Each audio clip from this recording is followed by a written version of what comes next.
Russia জানিয়েছে পূর্ব ইউক্রেনের Donetsk অঞ্চলের নোভোসেরহিভকা নামে একটি গ্রাম দখল করেছে তারা। এই এলাকাটি লিথিয়াম মজুদের কাছাকাছি হওয়ায় কৌশলগতভাবে গুরুত্বপূর্ণ বলে মনে করা হচ্ছে। রুশ প্রতিরক্ষা মন্ত্রণালয় বৃহস্পতিবার দাবি করে ইউক্রেনীয় বাহিনীর প্রবল প্রতিরোধের পরও তারা গ্রামটির নিয়ন্ত্রণ নিয়েছে।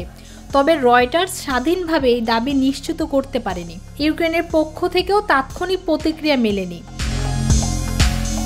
একই দিন রাশিয়া ও ইউক্রেন বন্দি বিনিময় করেছে। ইউক্রেন জানায় ফিরিয়ে আনা সেনারা 2022 সাল থেকে বন্দী ছিলেন এবং অনেকেই ছিলেন আহত বা অসুস্থ। রাশিয়া জানায় তাদের সেনারা বর্তমানে বেলারুশের চিকিৎসা ও পুনর্বাসন নিচ্ছেন। যদিও এই অগ্রগতি শান্তি আলোচনায় তেমন কোনো পরিবর্তন আনেনি। রাশিয়া এখনও দখলকৃত ভূখণ্ড ছাড়তে নারাজ। খেরসনে রুশ বিমান হামলায় হতাহত হয়েছেন অনেকে। সুমি অঞ্চলে রুশ আগ্রাসন প্রতিহত করার দাবি করেছে ইউক্রেন, যেখানে প্রায় 50,000 রুশ সেনা মোতায়েন ঠেকানো হয়েছে বলে জানায় কিয়েভ। নতুন ইউনিট গঠন করে ওই অঞ্চলের প্রতিরক্ষা জোরদার করেছে ইউক্রেন। রাশিয়া দাবি করে এক রাতে ইউক্রেনের 50টি ড্রোন গুলি করে নামানো হয়েছে।